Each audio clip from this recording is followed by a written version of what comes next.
Good morning, good evening, good afternoon, whatever time zone you're living in, it's time for Sumúd. All about humanity, so this right here for everyone. Uplift, amplify, empower everyone. Good morning, good evening, good afternoon, whatever time zone you're living in, it's time for Sumúd.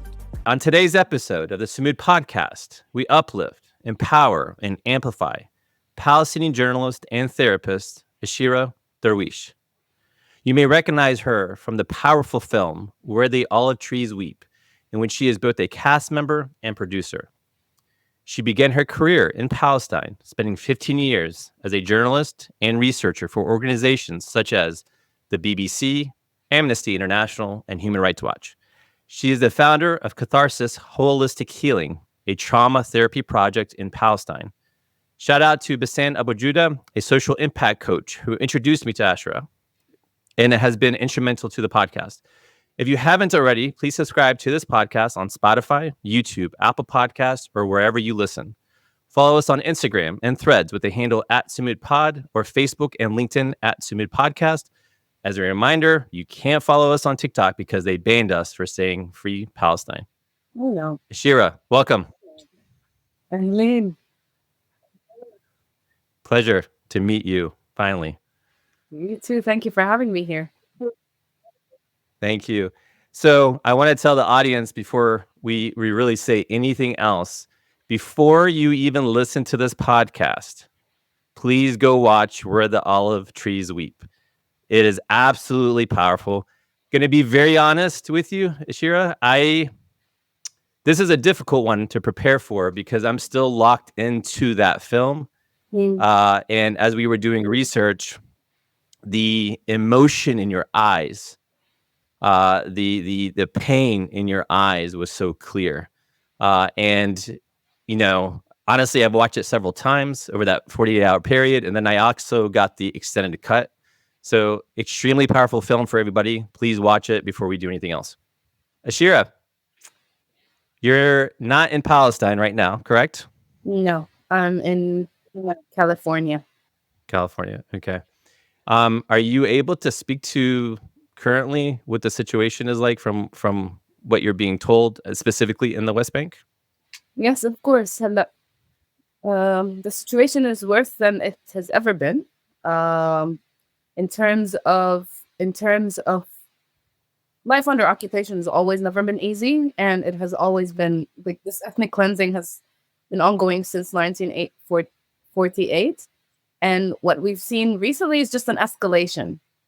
But the escalation has been brutal in all aspects of our lives. Occupation has always controlled everything in our lives, but now to the point where you can't open your mouth. We had to the reason why I'm here and I'm not in Palestine is because the only way we could release this film, Where the Olive Trees Weep, was for me to get out of the country just in case the Israelis want to come after us. Because if you say a word, if you so much share a poem, if you so much as post anything on social media, you risk getting arrested, and not only arrested, you risk getting tortured. And right now, the situation in the Palestinian prisons is horrific. They're not feeding our hostages. We have around 10,000 Palestinian hostages currently inside Israeli jails. And they're treating them with unbearable, inhumane conditions. Bassem al-Tamimi, if you watch the film, you'll see Bassem. And Bassem spent 6 months in detention. He came out 2 weeks ago. He lost half of his weight. He couldn't recognize himself in the mirror. He wasn't able to walk because he wasn't allowed to walk or raise his head. So what they have the prisoners do is they have to have their heads low all the time. They're all coming out arched. They're torturing our prisoners in ways that we could have never even imagined are possible. They've trained dogs to rape Palestinian prisoners.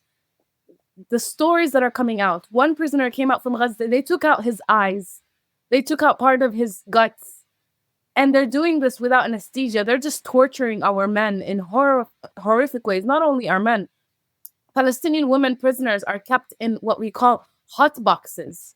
Right now, the heat in Palestine is unbearable, let alone that they're not allowed to walk outside, which is not even outside. It's like a tiny little space. And they have to be stuck in their rooms without any form of fans or anything. So they're just melting away in these places.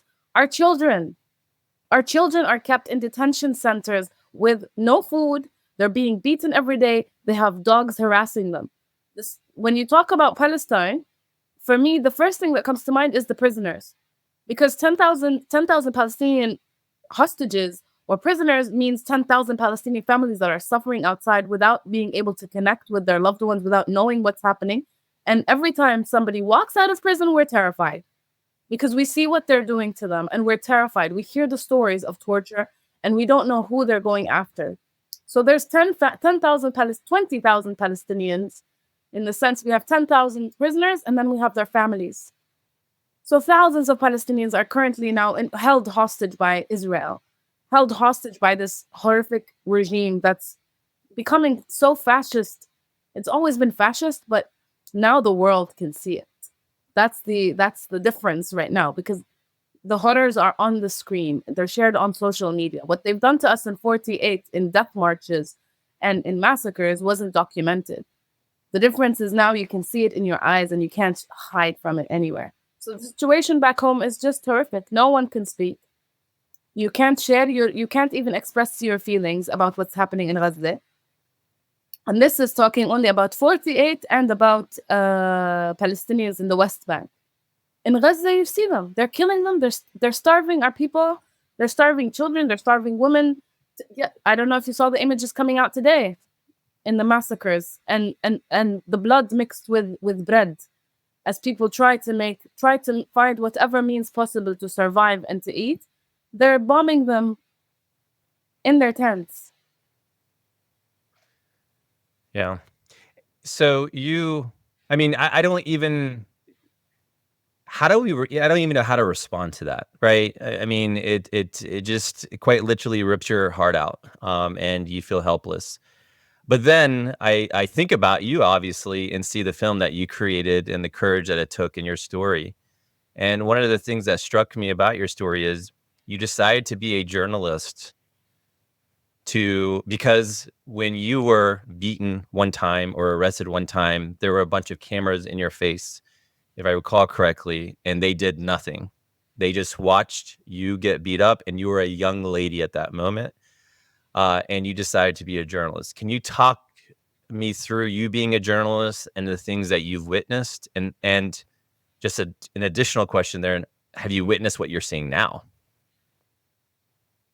So I decided, as you said, because I was detained, I wanted always to do music as a kid. And then after my detention, I was like, hell no, I want to go and help people because apparently the stories we hear are real. And I wanted to be able to be effective, and I wanted to help people.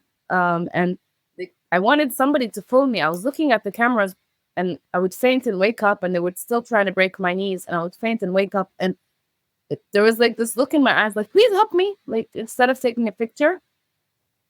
And if you hear the story of Nariman in the film, you also understand what it means to bear that camera and to bear that guilt. Nariman Tamimi hasn't been able to hold a camera because she decided to hold the camera and she didn't know she was filming her brother's last moments.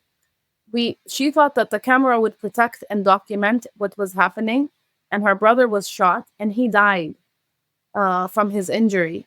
And instead of her holding him, she ended up filming the thing and the scene. And we needed to see it. The world needed to see how they shot Rushdie. But Nariman needed to hold Rushdie in his last moments. And this is the hard reality that you have to come to when you're a journalist. Do you cover what's going on? Do you help people?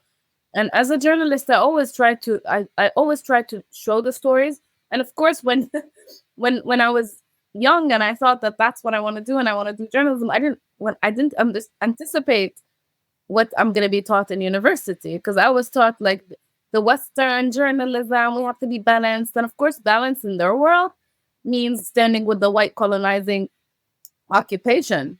Because if the moment you show what's happening on the victim side, that's not balanced anymore. If you show the reality of what the Palestinians are undergoing, there's no balance there. So the reality of media, as it was taught to me, was that I have to stand on the line, just like the journalists who did film me and couldn't do anything to help, and just watch the horrors happening and document them. And for me, I believed in it. I wanted to try it. I worked in a South African radio station when I experienced my second arrest, and I wanted to show Palestinians and the world the voices of the last freedom fighters that we had during the Second Intifada. There was only a few left, and Israel was killing, like, left, right, and center. And I wanted their voices to be heard from the refugee camps. So I went and I did these stories with the men. And I was detained and interrogated because of that work. I was also threatened, tortured, so that they can get the information on how I did it. So also that was a wake-up call that you can't do journalism in a place like this. You can't do journalism in a place that's, that it's like a genocide is happening and you're trying to be a journalist. And I admire our Palestinian journalists so much for trying to show the picture, but nobody understands the toll that they have to live with. Wa'il al-Dahdouh, to be targeted specifically because he's a journalist, to know every day for the rest of his life that because he took that job, he lost his family. The weight on his shoulders. Mu'taz al-Azaiza, to now have to leave Gaza and to be walking around the world to talk about Gaza and at the same time be away from the place he loves the most. We see Bisan right now in Gaza wishing death. Yesterday she was wishing death because she was just tired and exhausted, and she's telling the story. Something is wrong in the whole equation. And at some point for me, it became so obvious that no matter how much I report to the BBC, no matter how much we show our suffering, no matter how many children I had to hold bodies and watch their families bid them farewell, the world wasn't changing. And I wasn't really making such a big difference. And that's how I felt, at least. And I thought, okay, I need to do something more. I want to be there and help. Because when I was present with the families, covering the stories, I felt that my presence there also gave the people, made them feel better. And I wanted to do more. So I thought maybe if I work in human rights work, then I can try to get justice for the people rather than just film it and just show the world, which doesn't move. So maybe we can try something legal. So I tried human rights work. And to be honest, it was the same. It was like hitting your head against the wall while working with Amnesty and Human Rights Watch to say that this is an apartheid. And B'Tselem, which is an Israeli human rights organization, 60 years before said it was an apartheid at the beginning of the occupation. We had to convince, when I was working in human rights law, that we had to convince the Western, according to Western legality, which is created by the colonizer, as well as the journalism handbook, as well as everything, that there's an apartheid in Palestine, and you have to go into to get evidence and nitty-gritty bits and pieces for them to believe it. And it all happens after. So now we've declared the apartheid. It took years for the human rights organizations and staff had to suffer also persecution in order to get these reports out by Israel and the Palestinian Authority. And now, and I used to say when I was in Amnesty, I'm like, by the time you guys approve and let us say the word apartheid, the genocide is going to heat up and we're going to have to work on genocide.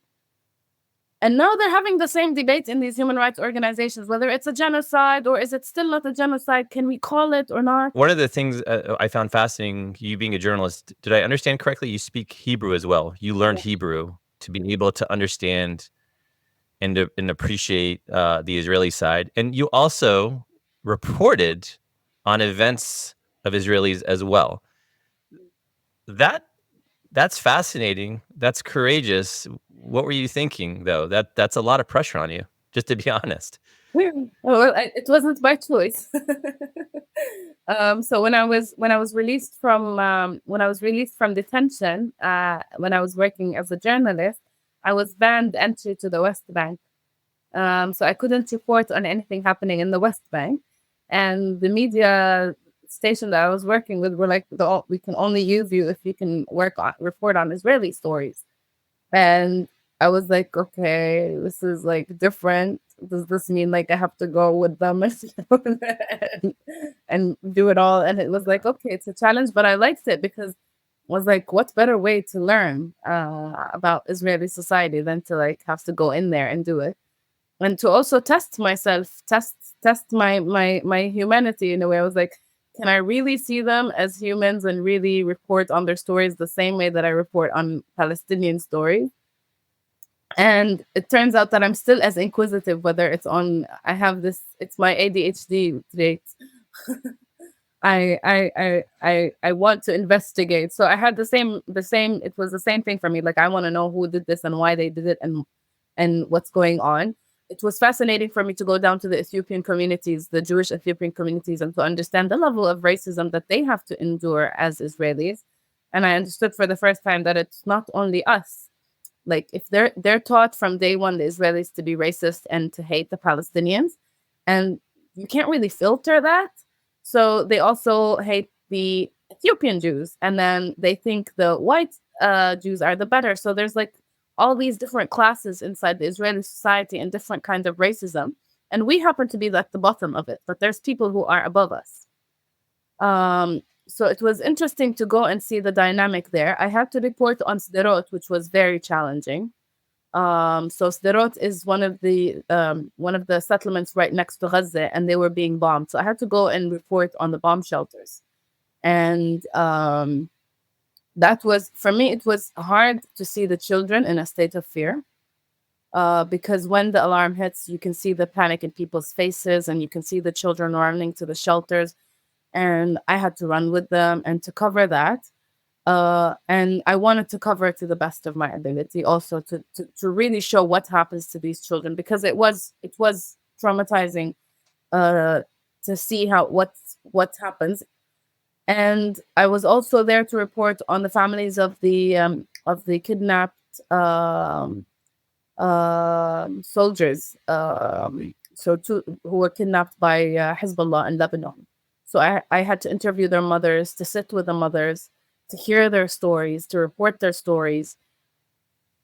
And yeah, it was. But I mean, the dissonance you have to have experienced, that these mothers are allowing their kids to go kidnap our kids and kidnap our people. How did you create that filter or that buffer?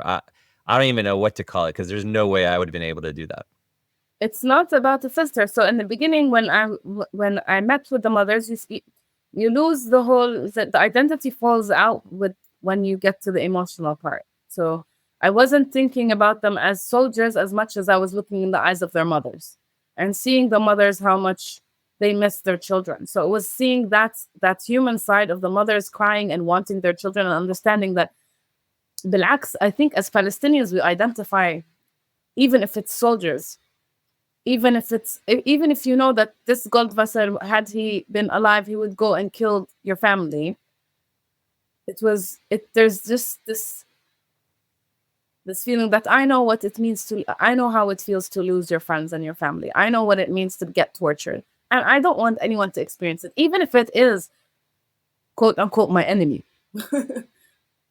I don't want them to experience that. I don't want anyone to experience that. And I got very emotionally involved, actually, when I was reporting on that one. Because for me, the pain itself, witnessing other people's pain, is, no matter what race, whatever religion they come from, it's still the same pain. Yeah. When you were reporting on the Ethiopian Jews, were you aware, or was that too far back? Were you aware of them being sterilized, the women specifically, so they wouldn't have So kids? those were the stories that we were covering. We're also covering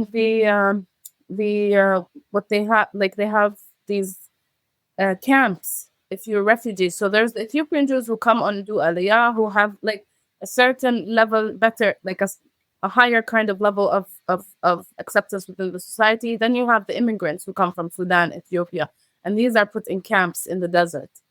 And it's also horrific how they treat them. And we knew about the sterilization, because they don't want Black Jews. They encourage the way they do it is they encourage, like Aliyah, they encourage Jews to come only from Europe and the US. They don't really go and ask for the Ethiopians to arrive. It's the Ethiopians who have to fight in order to prove their Judaism in order to be accepted to come into Israel. And they're shown, the men, I think specifically, are shown in the military to prove that, look, we are diverse, we are inclusive, we are welcoming of all races, kind of thing. But I think that's more of a show, clearly, right? It's definitely a show. There's a lot of abuse inside the military. There's a lot of sexual harassment for women. There's a lot of abuse for Africans and for Druze. So the Druze who are from Arab descent and they serve in the Israeli army, they are forced to serve in the army. Are treated with, like, they're discriminated against, and they have to do double to prove. So they're the worst for us.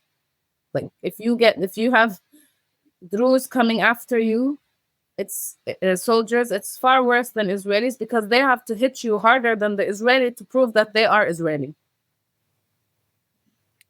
Got it. So right now, the era of the prisons, they're calling it the era of the dogs and the Druze, because the Druze are also being forced to be the torturers inside prison. Can you just, for the audience who may not understand Druze, can you explain? Well, so it's a sect. It's a sect from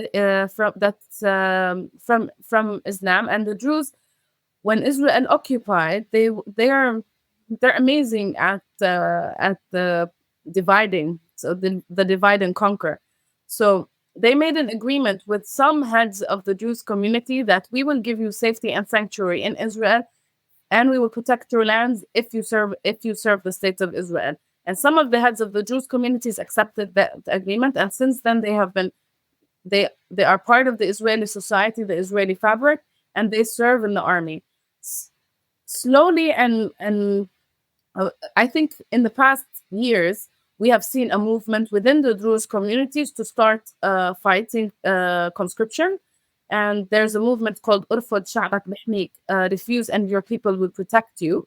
And they are wonderful youth who are moving and educating the Druze community to stop, to refuse basically and go to prison, to refuse to serve the army. There's also Druze sects within Palestine who do not serve. So those who refuse to serve, we have the Druze of the Golan Heights, who come from the occupied Syrian land, and their status is exactly as Palestinians in occupied East Jerusalem. They hold the same documents, and they are not allowed to serve in the army, alhamdulillah, and they stand with the Palestinians.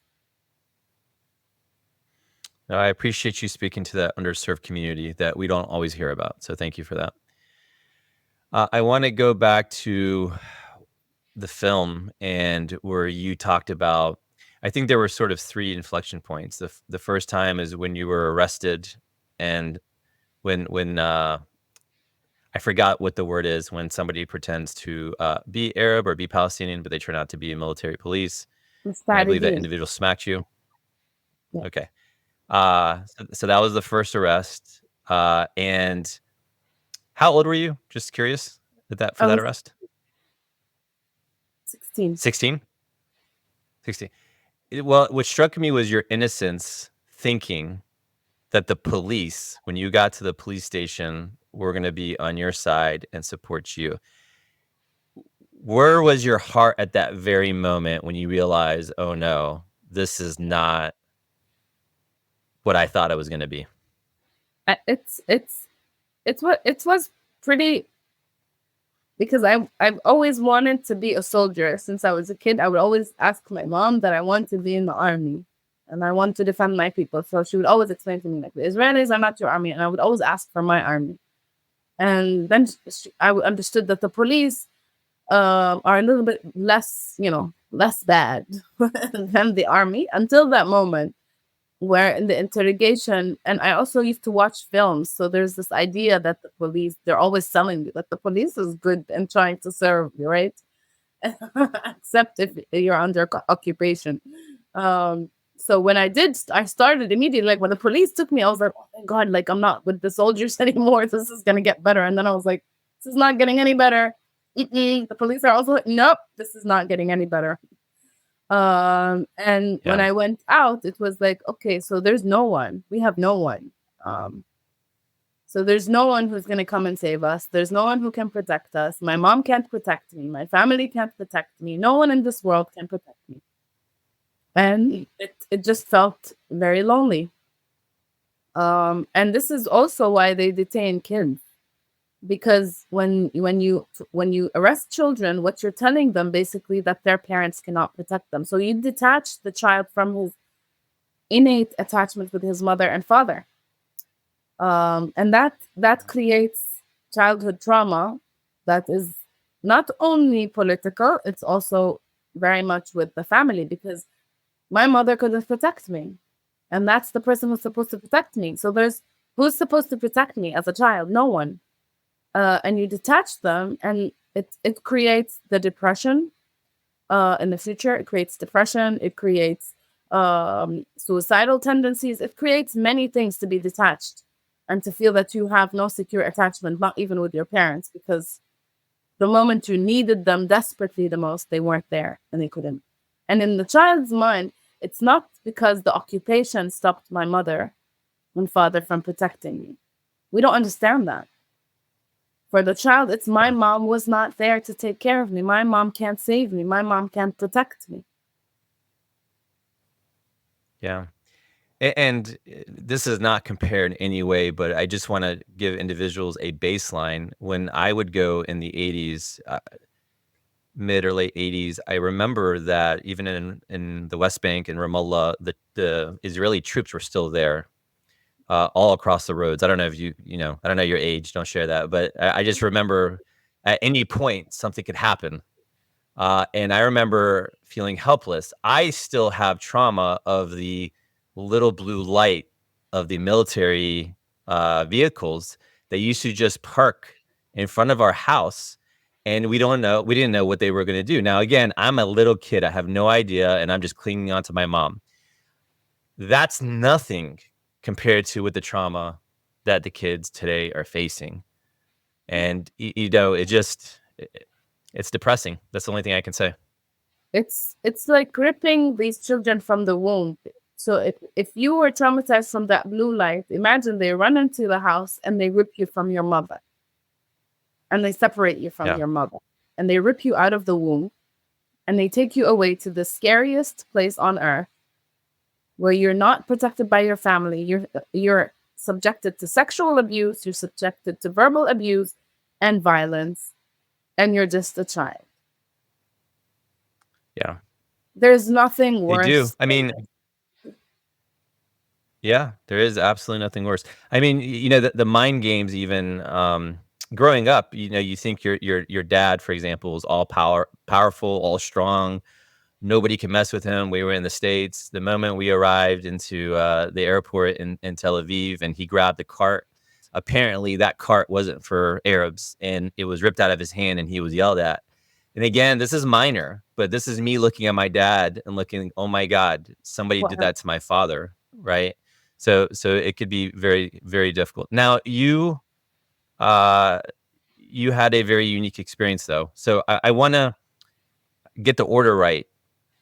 The protest and the partial paralysis that you faced, where the soldier grabbed you by your neck, and they were actually shooting tear gas, right?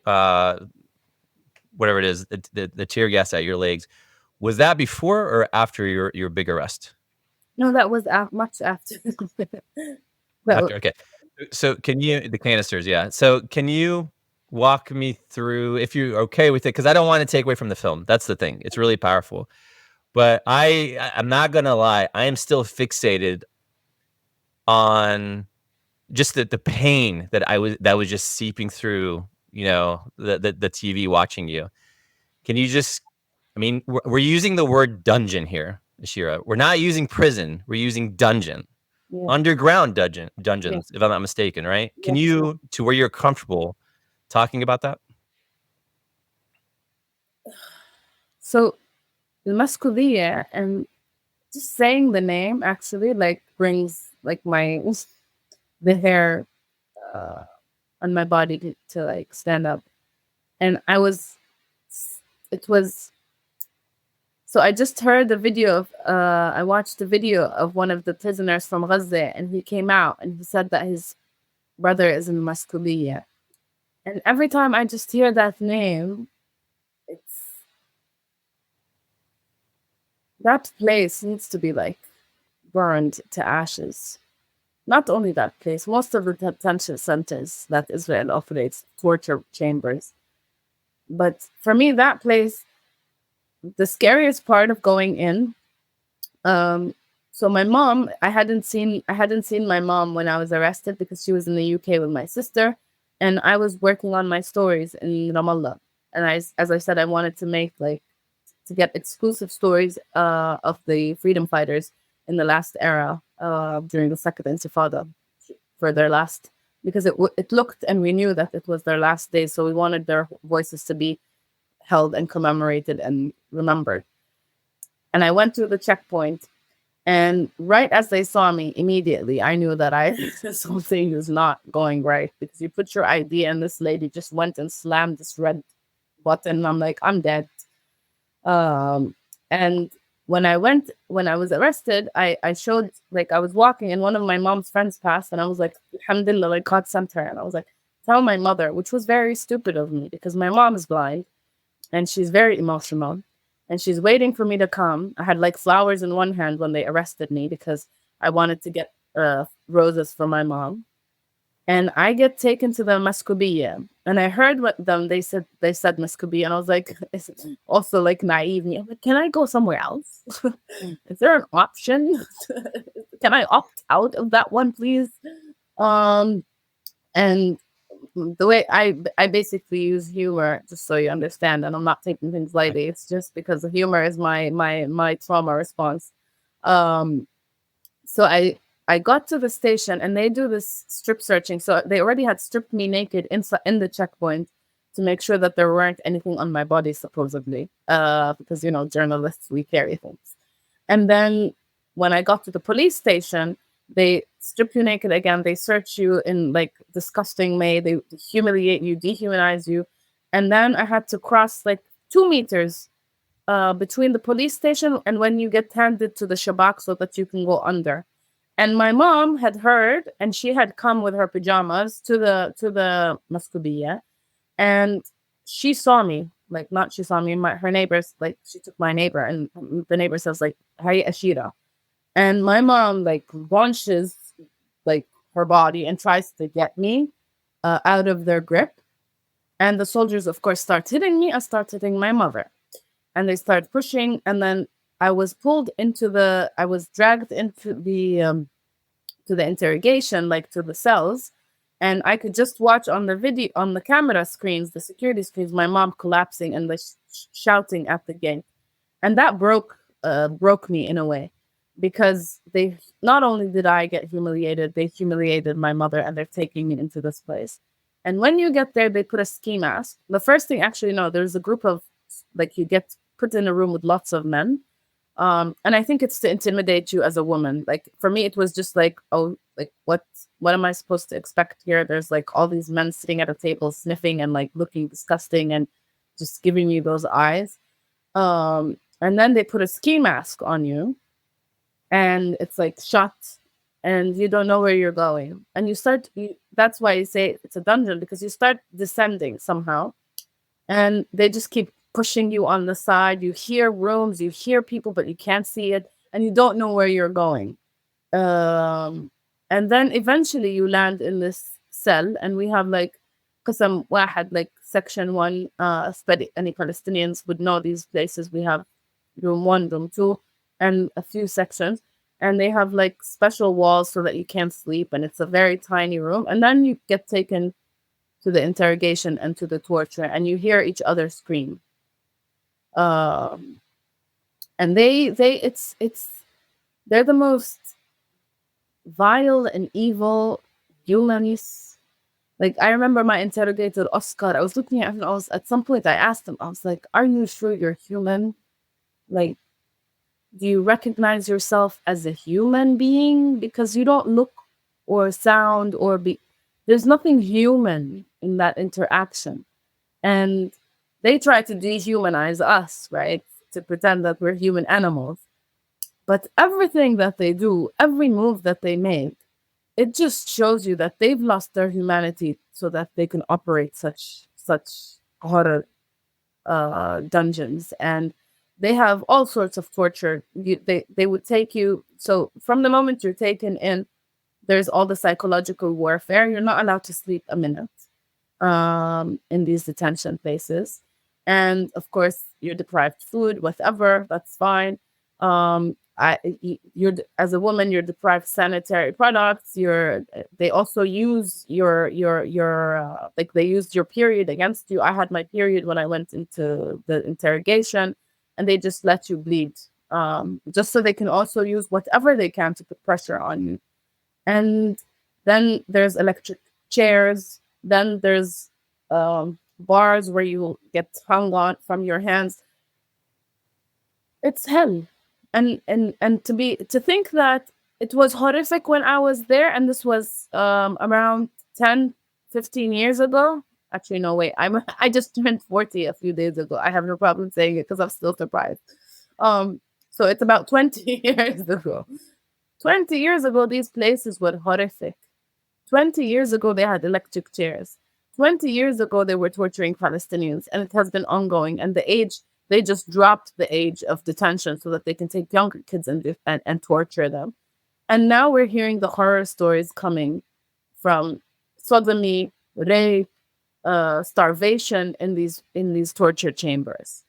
It only gets worse. Yeah. And I couldn't even imagine that in my life that dungeon will ever get worse. And it's worse now, 20 years later. It's a more horrific, terrifying place, and it still exists.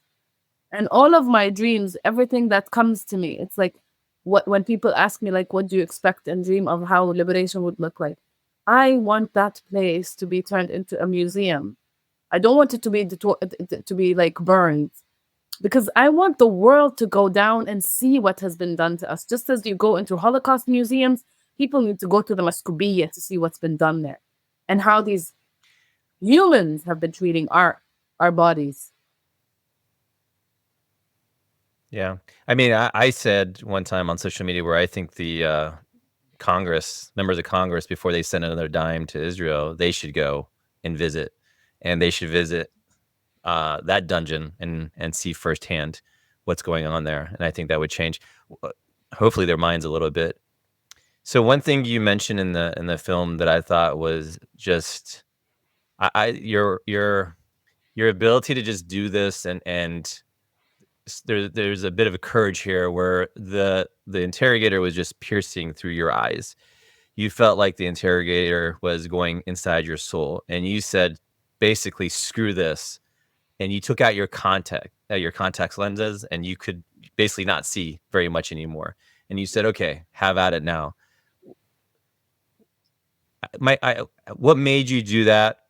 Or was that more of a symbolic gesture? Or did you really just want to? I was terrified. I was terrified from him. I was terrified of what they're going to do. And I didn't want to see it even. So I thought if I take off my lenses, he will be blurred. And he wouldn't be able to see my eyes. And in my mind, I thought I take off my lenses, he won't be able to see me. I don't know how that was like my instinct, but it created this like fusion because I everything was blurred for me.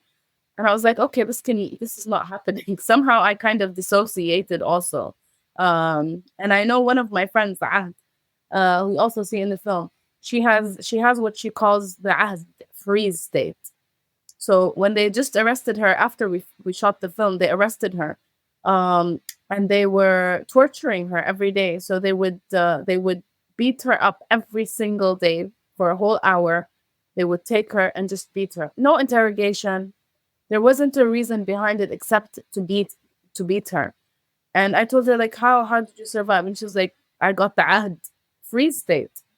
So she freezes. She shuts down and she's no longer there. So like her body's like you can't see it and she can't feel it. And she has control over putting herself in a freeze state so that she doesn't feel the pain and she doesn't get angry. Because if she gets angry and fights, she will get beaten stronger and harder. So we use the nervous system, shutdown system, in order to survive these situations. And this is actually what happens in the body normally. If you're in a state of danger, it has options. And if you can't have nowhere to run, you're just going to be in a freeze state. The problem is, of course, the freeze state, when you're out of prison, will still be there. So for me, it was just a reaction of how can I just not be here? And the only way I found to escape was to not see and not to get intimidated by this interrogator. And I felt like I took control. He wasn't in control anymore. It's like it was my choice, my decision to not see you and not to see this interrogation room and not to see anything. And I took the choice and it's mine. So it gave me some feeling of security and control. Yeah. Look, I hope you're okay with me saying this. If I created a new logo of Sumúd, it would have your face on it, to be honest. And I say that because when you were at that protest as well, on top of what you experienced there, but when you were at the protest as well, where the soldier grabbed you by your neck, right? And I'm going to let you run with the story with what you're comfortable with. But the reason I'm a bit fixated with this is you basically told the doctors, I'm going to walk again. You don't know me. I'm going to do this. Yeah. So, in maybe Saleh, where we used to go protest, I would chant. And as I told you, I speak Hebrew. So I would also come very close, face to face to the soldiers, and basically question their existence. It was like, why are you here? What are you doing? What does the state of Israel do to you? If I found, like, if there were, I would just go out and speak to them until to the point where they couldn't handle being in my face, and they would ask the commander to be removed. And the commanders got so upset that we had this power, because usually they don't see the Palestinian, they shoot. They don't interact with you. So we were removing the mask that the commanders were putting in that prison, in the training camps, that these are not humans. And it's like, here's a woman, she's talking to you in Hebrew. I'm speaking the same language. I know where you come from. So they were targeting us pretty brutally. And I think the only way they found to shut me up was to try to lynch me. So a soldier grabbed me from the scarf and the other one pulled my legs, and I heard the crack. And then I just continued in the protest, and the commander came and he was hitting me with the back of the baton. And I just had my camera and I was like, keep going. Because I didn't want him to see that anything he can do can affect us. Like, you can beat us as much as you want. I'm going to be here every single week and in your face until you stop this. And he kept hitting and hitting and hitting until he wasn't able to hit me. He wasn't able to push me down. So they pepper sprayed me in the eyes. And that took me down very quickly, because they pepper sprayed me from straight into my eyes, and I was trying to pull my eyes out. And it was a horrific day. It was the 13th of May. And I remember, because also on the same day, Chris, an international activist, got shot in the head. And when they took me to the house to wait until medics can come, somebody walked in with a piece of head. And it was Chris's piece of head. They had taken out gouged part of his head with a tear gas canister, and he had years to recover. And I don't know how he's recovered now, but still he wasn't able to speak for a while. And on that day, they were trying to basically silence us completely. And I found out that I was that my neck was broken, and that 2 of my discs had been shattered. So they they were ripping at my cervical cord, my spinal cord. And in the beginning, I started feeling the paralysis on the left side. And when I went to the doctors, they said, like, "Khalas, your spine is already 70% severed, and there's nothing we can do. And you're going to lose all of the left side and the right side and every side that you have in your body. And that the only part that's going to move is your head, basically." And I was like, this must be like some comic thing, some karmic joke. I can't sit in a wheelchair, and I don't accept it. And it's not like, I also have to be more aware and careful when I talk about this, because I know that there are people who suffer from disability, and it wasn't a choice or an option, and it's not something that they were able to liberate themselves from.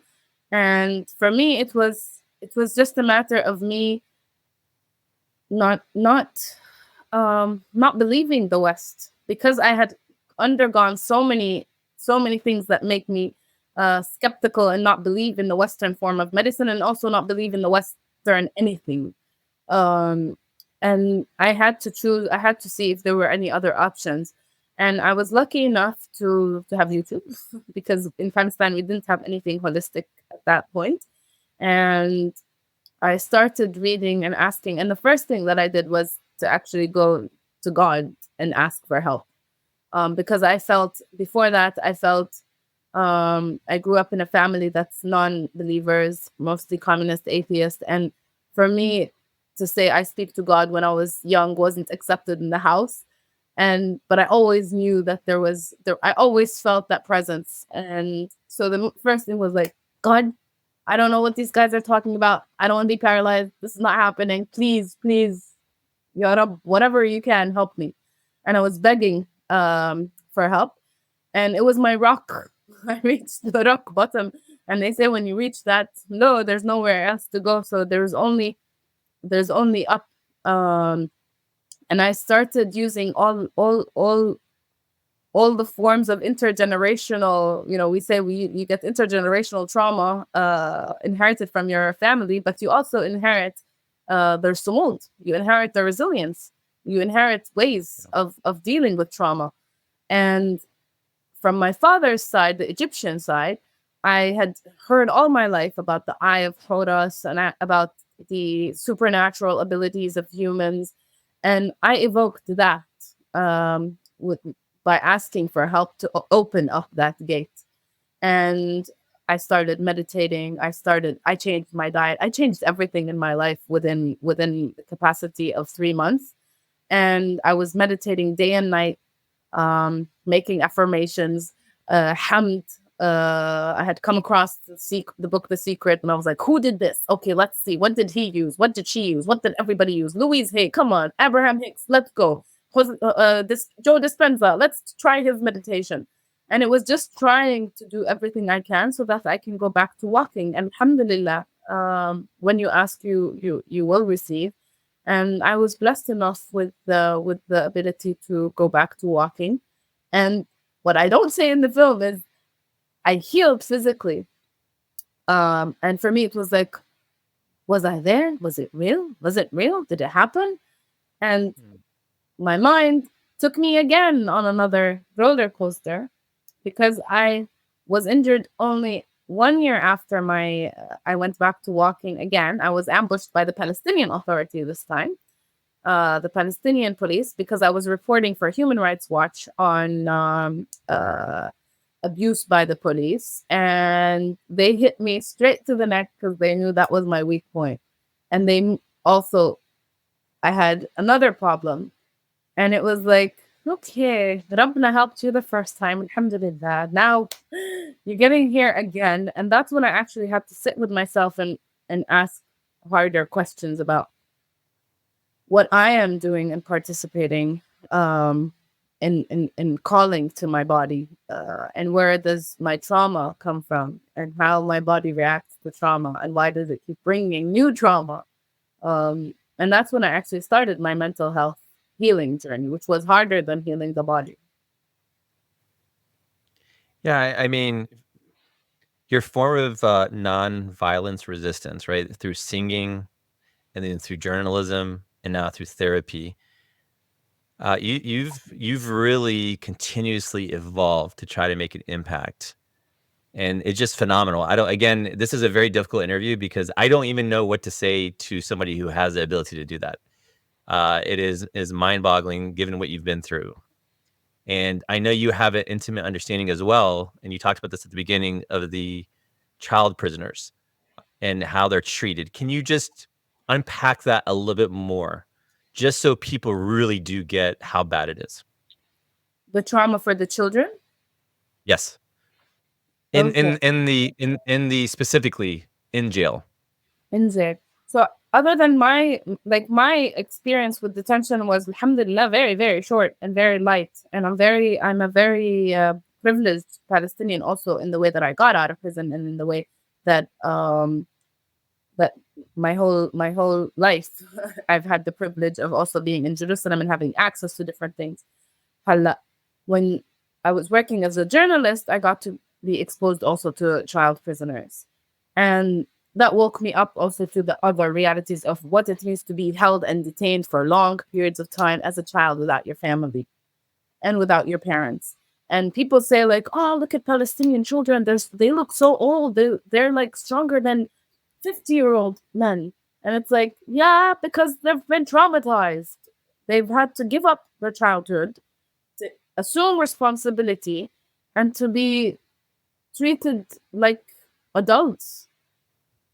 And the situation inside prison for the children is, of course, the moment you are stripped from your parents, you become an adult because you have to start fending for yourself. And immediately when we are taken and detained, that's the first thing that we do. We lose our attachment to our parents. We start looking for other attachments.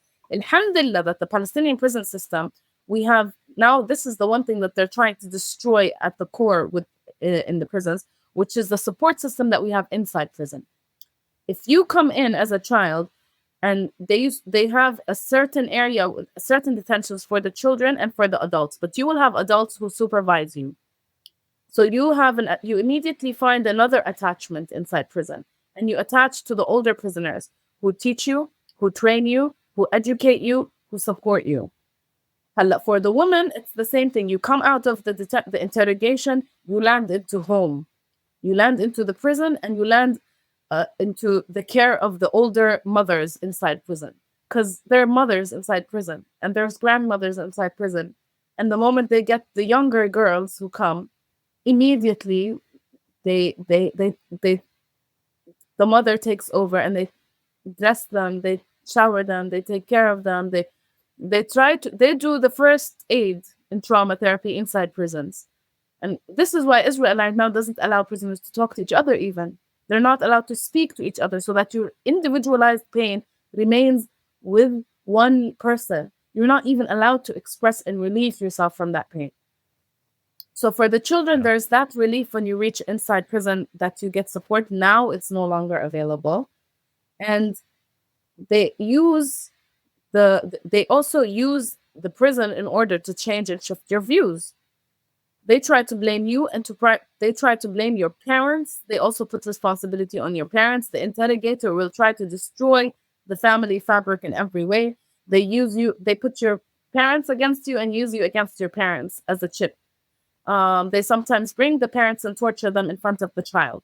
They sometimes interrogate the brothers and the siblings of a child in order to put pressure on them to confess. And prison children are not, you're supposed to have a parent according to the law. You're supposed to have a parent in the detention. This never happens. You're always alone during the interrogation. There's no one to support you. There's no parents. And you have, what they use also is they give you Hebrew documents that you have to sign. So you sign your life away. Just as I did when I was 16, I signed that my mother was responsible and that I fell down on the street, nobody hit me, just so I can get out of that place. And they lie to the children. They tell them, just sign this paper and you will be released. Of course, the child signs it, goes to the court, and we're talking about military courts for these children. Military courts. The judge is a soldier. The persecution are all soldiers. It's the whole instrument against you. So there's no justice in the system whatsoever. It's military courts. And there on comes your journey of torture, of how long you have to stay in prison after the torture ends and your prison starts. Separation from the family and guilt for what has been done and what you have done to your family. And then you come out of prison and comes the rehabilitation. We are not allowed to work with our prisoners. We are not allowed to support them. We are not allowed to help them. We're not allowed to provide mental health support or care for anyone who comes out of prison. So they try to also ban any organizations from working with the prisoners. Al-Damir has been fighting its life in order to survive and to tell the stories of the prisoners, to try and support the families of the prisoners. They removed the prisoner ministry, the Palestinian Authority, which used to support the prisoners. They tried to break down any type of support. This is one angle. And one thing that people don't even mention is house arrest. So when I was working with Human Rights Watch and I wasn't working as a journalist anymore, I needed more of like the legal, to document legal cases. And I went and I spoke to children who were under house arrest. And I experienced house arrest as an adult. And I wanted to kill my mother because your mother becomes the jailer. And they tried to destroy that also. So they already removed the attachment when I was a child. And then when I was an adult, she became my prison ward. She wouldn't allow me to get out. And I was like, Mama, let me just go out to the freaking garden.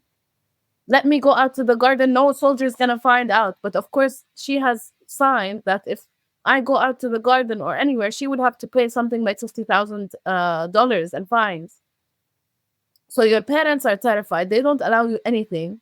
You get stuck your parents do the job of the prison gate, and you lose this relationship with your parents again. There's more trauma happening inside the house.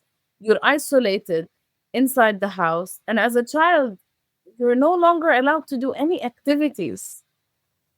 It's the detention of children and the detention of adults and women. Each of them has its aspect of pain and torture. And we're talking about political prisoners. We're talking about people, these children, sometimes the maximum they would do is throw a rock. You have cases where Palestinian children they say that they're trying to do an attack and they grab them in the street.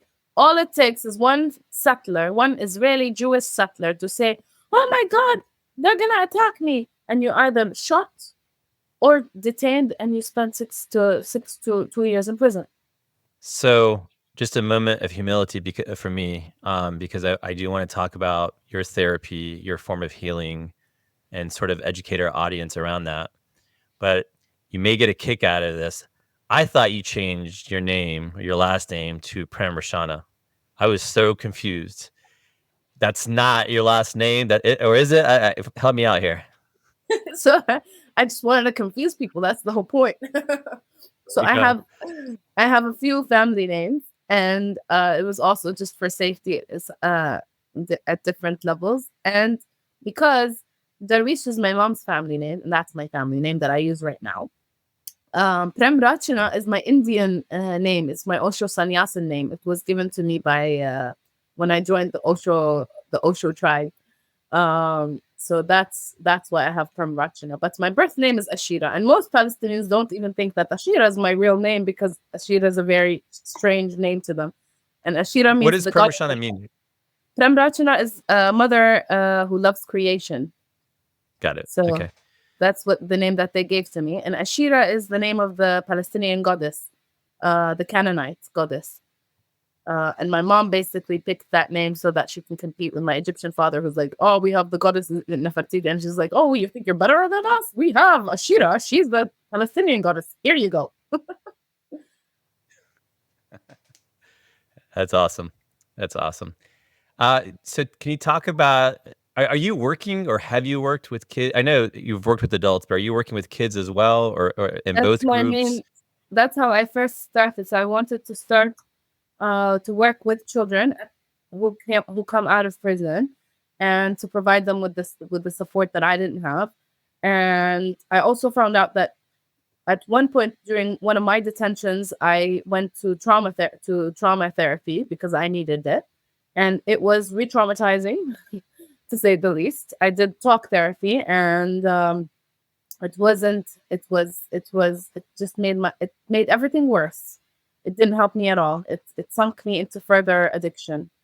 Um, so when I finally got my injury and I was going through the process of mental healing, I got introduced to active meditation, Kundalini yoga, Reiki energy healing, and when to heal my paralysis, I used Sufi whirling, which is something that was brought to me from my family, from my mother's side, after my realization that talk therapy does not work with occupied bodies, simply because the modality was created for the colonizers when they return from war, and for war veterans.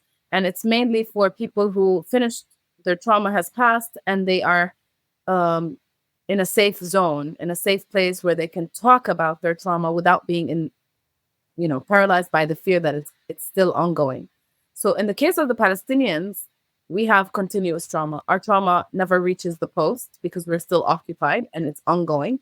And also for Palestinians in diaspora, the trauma continues in their bodies because it's intergenerational trauma that's passed on. And when something happens in Palestine, it just gets triggered and elevated. So when I wanted to work with the children, I wanted to give them a modality that works. And the way I started was to learn from the children what works with them and from the modalities that worked for me. Sufi whirling, Kundalini yoga, active meditation. And together I formulated what is Ashira active meditation, which is based on Palestinian Sumúd and resilience modalities. So we use Dabke because I also work in sound therapy and I know how much sound is important for the body and for how we react and for activating the energy in the brain. And I used Sufi whirling with the children because it basically reconnects the prefrontal cortex with the amygdala. So we're actually working on the brain and recharging, changing the energy and the electricity in the brain so that the prefrontal cortex, which is the more we say in Sufism, the Jannah of decision making. It's the place where you take the decisions in a profound way, basically, rather than your amygdala, which takes decisions out of fight, flight, fawn mode. So I started working with the children from there. And then I started learning from the children. So with the Bedouin children taught me how to do the Dahiyya. The Dahiyya was much better than the Kundalini. So I was like, okay, we can do the Kundalini movement, but with the Dahiyya breath. And we can do Dahiyya together. We opened the space for shouting because we're always told that we have to not shout and we have to like hold our emotions. So we would shout until the kids no longer can shout. I learned the modality of emotional freedom technique from Kath Temple, who's a beautiful angel who came to us and was like, I will teach everyone. And she has Palestinian Jedi who know the modality and are working with children and people in need. And it works on our bodies because it also works on the energy and the electricity in the body. And it doesn't interfere with our responses that we need to hold. Of course, Debke for me was always my way of releasing. And it was how I survived in Nabi Saleh, going to the protests, because we would come back together as a community. We would cook after each protest, check on each other's wound, and then we would make food, dance, sing, and chant together. And chanting is also part of the modality that I use because it opens up our hearts and it allows us also to release. And and I found that they work. It works with our children. It works with our bodies. And I started with the children only in Nabi Saleh, like a few times in Nabi Saleh, and then with former child prisoners. And then we also opened up the space to start working with Gaza in the coordination with the Nawa Culture and Art Center. Sadly, their building in Deir al-Balah was hit in this ongoing genocide. But inshallah, we will rebuild it and we will be able to care for the kids there. And since the escalation of the genocide, we've also opened it up for volunteers. So we have around 500 volunteers from around the world who offer holistic therapy and liberation therapy, which to Palestinians and to international activists and to Palestinians in the diaspora, to help them deal with the situation and to build resilience as we go through this horrific time.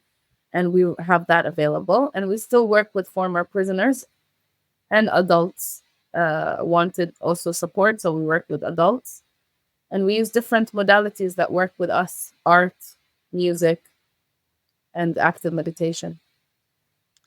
Is this done in person, virtually, both, or does it depend? Well, for the online therapy that's available now, we have online and we have in person, depending on where you are.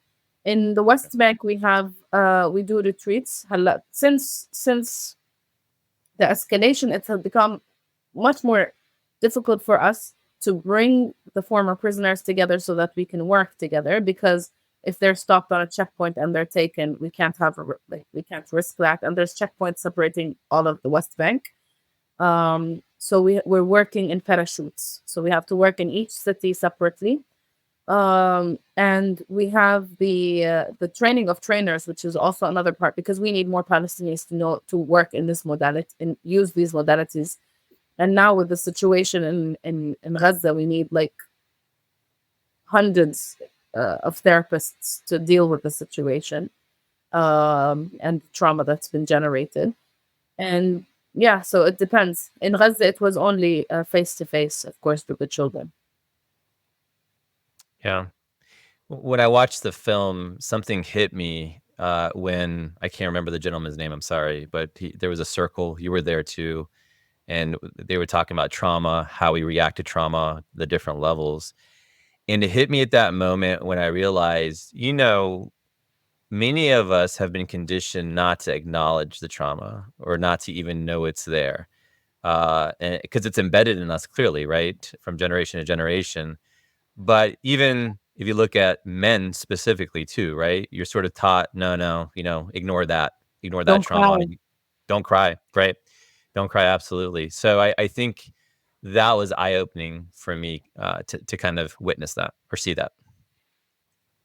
Yeah, so in our culture, we have the whole taboo about mental health is taboo, and I think it kind of protected us from Western therapy to a certain degree. Like I wish I had the taboo, and I didn't go for what was afforded to me in terms of therapy. And I think it's that's what our grandparents probably and our there is this taboo about therapy because it came to us from outside. It's not therapy from the inside.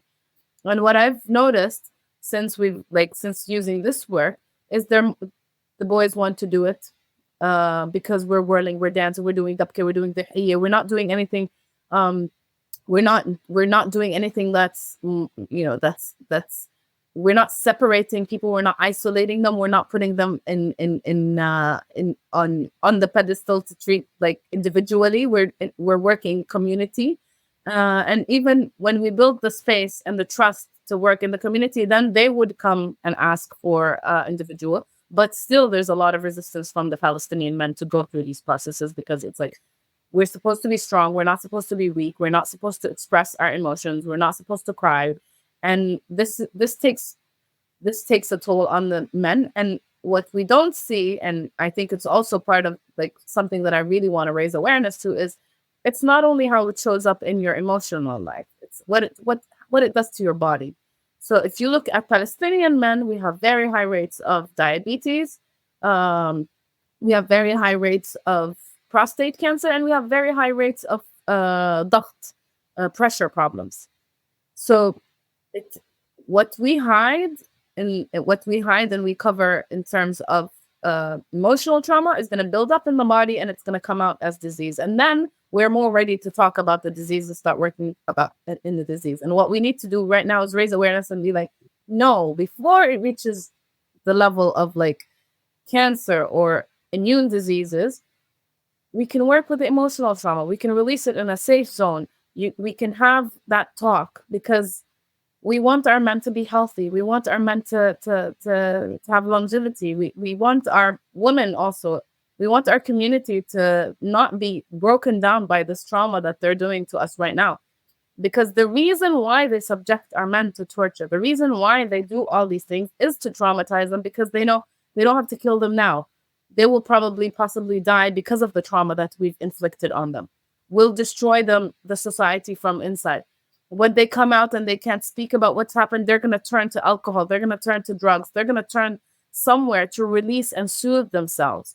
And the addictions are only ways of soothing the trauma. And we see the increase in amount of addiction that we have in Palestine to deal with. And it's all a reflection of the occupation.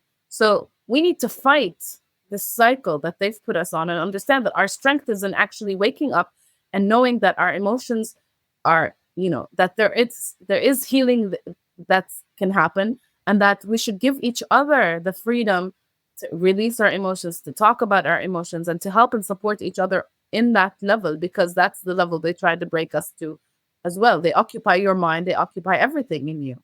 They don't have to kill you to occupy you. They don't have to arrest you to occupy you. They can just arrest your brain and occupy your brain, and you're done. So in order for us to thrive as a society, and in order for us to rebuild, and to, especially right now when they're trying to destroy us and to destroy the diaspora and to destroy our allies, we need to know that our mental health is key to holding on. If people burn out in the movement for Palestine right now, that's what will make us lose. If you have the kids burning out, and this is why they went hard on the encampments, they want to scare people, they want to detain people. If they're protesting, they want to shut them down, and they want to shut down the conversation about Palestine and isolate people and leave individuals separated and alone with their pain.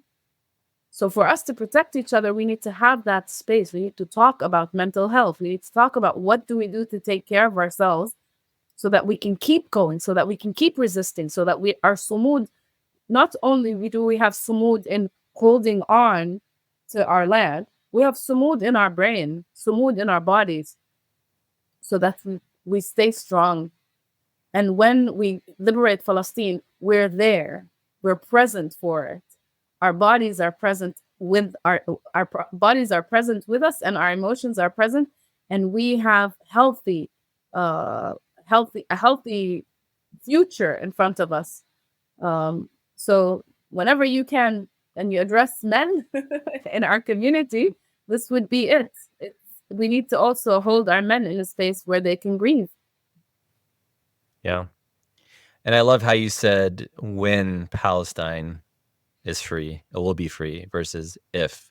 I hear a lot of people saying if Palestine will be free. So yeah, exactly. So just a few more questions. The motivation behind the film, there are a lot of different themes, but what was the core motivation behind it? Or what's the one message after somebody watches it? Let's just do it that way. After they watch it, what's the one thing that you want them to take away from it? To move. I don't want it to put people in paralysis. I don't want it to make people, feel guilt about what's happening in Palestine and lie in a corner and cry about the images. I want people to move, to take action right now, anything in any way and form to end what is happening in Palestine, and to understand that it's not only about us. It's not only about the Palestinians. The world needs to move, not only because the Palestinians are being killed. They need to move because they are being used as instruments in order to kill us. What I want people to understand and also come out from this film is that it's not only about Palestine. It's also about everyone in the world. The money that is being used to drop the bombs is coming from the West, and the same people who are shooting and killing our children are training American police officers that then come to the streets and kill and shoot Black and brown bodies. They're the same people who are trained to use the same modalities for incarceration. Why are there thousands of African American men and Latinos and refugees inside prisons in the US? Why do they operate so many prisons? It's the same instrument and machine that is operating in Israel, the same way of control, and if you're fighting for Palestine, then you're also fighting for these communities as well. And if you're in these communities fighting your struggle itself, fighting against police brutality in the US, is also liberating the Palestinians. So understanding that we are united in this struggle, and it's not only about Palestine, it's a global intifada for liberation and freedom and equality and justice for humanity, so that none of us are held hostage by any authoritarian regimes, and that all of our bodies are respected. And whoever we are, whatever we are, if we walk this earth, we have the right to live on this earth in freedom. And no one is better than anyone. And when we struggle together, we are much stronger. And when we understand that we are one in this struggle together, they can't break us. And Palestine will be free, and the rest of the world, hopefully, will be liberated with Palestine. Just the final item. You said something powerful in the film where you said the children of Gaza are the most creative. Can you elaborate? If you look right now on the children who are having to create ways, there's one child that I follow in Gaza who's planting. In the middle of the destruction and the grayness, there's like little seeds and saplings that he's growing because he misses the taste of vegetables. You have the children who are, and it's sad that they have to get to this creative point because their creativity is built on so much pain. The children who have been amputated and they're trying to recreate life. The child who was arrested in the West Bank and lost his eyesight and is now thankful to God that this was God's will and he has to live with it and endure it and accept it. We are creative and we are resilient and we are steadfast, but that does not mean that this instrument can continue to do this. Our creativity in continuing to exist is because we have faith.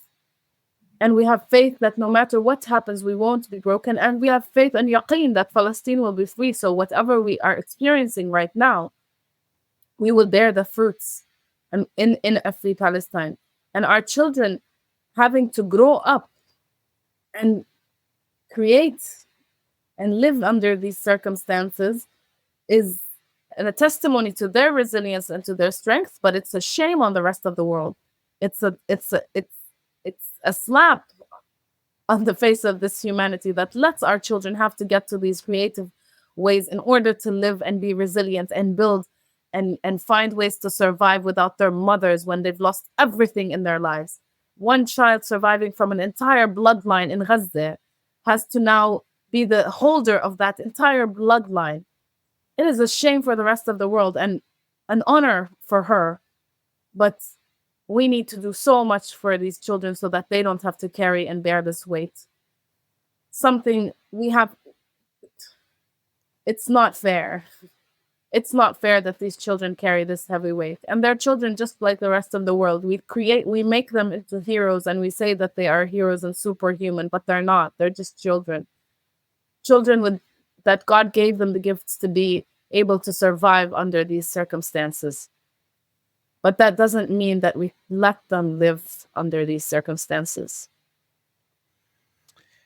And I will definitely say you're doing your part to make a change and make a difference. So I appreciate that. Inshallah. Can you talk about, is there a tour here for the film? Are you going to be traveling at the U.S.? Will you happen to be in, like the Washington, D.C. area maybe? I want to travel everywhere, and I am in the US, and I'm trying to cover wherever I'm invited. So if anybody wants, please, I'm more than happy to come and speak and to also share the film with people. People can share the film. It's viewable online, and it's also open for people to have screenings. We've extended the viewing, so it's it was supposedly until the 30th of June, but we have received a lot of calls for it ongoing. So it's until the 31st of July that you can watch it online. And you can also share it and screen it. And currently I'm in the Bay Area and I'm doing workshops here because I also believe that I want to work with the native community. I want to work with brown and black bodies because I think I have a lot to learn from them about resilience, and I also want to share with them what the tools that we have as Palestinians. So I think there's room for us to work and heal together, and I want to work with the Arabs and Muslims in the diaspora as well, so that we can continue to build resilience in Sumúd and to keep going strong. So whoever is interested, then yeah, I'm more than happy to share that. We are interested, and Wise is sending me a message. Let's get her out here. So have you heard of Busboys and Poets? Yes, and Bisan wanted to actually have a screening there. I would really like to come out there and do something there. So maybe we can do something together. So Andy, the owner of Busboys and Poets, was on the podcast. I can shoot him a message right now and help organize if you'd like me to. That would be brilliant. Would love to come out. All right. Amazing. Ashira, thank you so much. I really do appreciate your time. Thank you. Thank you for doing this and for elevating Palestinian voices. And yeah, I still have to ask you about your Birawi heritage and who we have in common. We'll do a round 2 if you want when you're out here, and then we can do it offline too. So I appreciate it. Have a good one. Okay, thank you. Make sure you stay on. Yeah, stay on. Good morning, good evening, good afternoon, whatever time zone you're living in, it's time for Sumúd. All about humanity, so this right here for everyone. Uplift, amplify, empower everyone. Good morning, good evening, good afternoon, whatever time zone you're living in, it's time for Sumúd. Listen, stay tuned, cause it's time for Sumúd.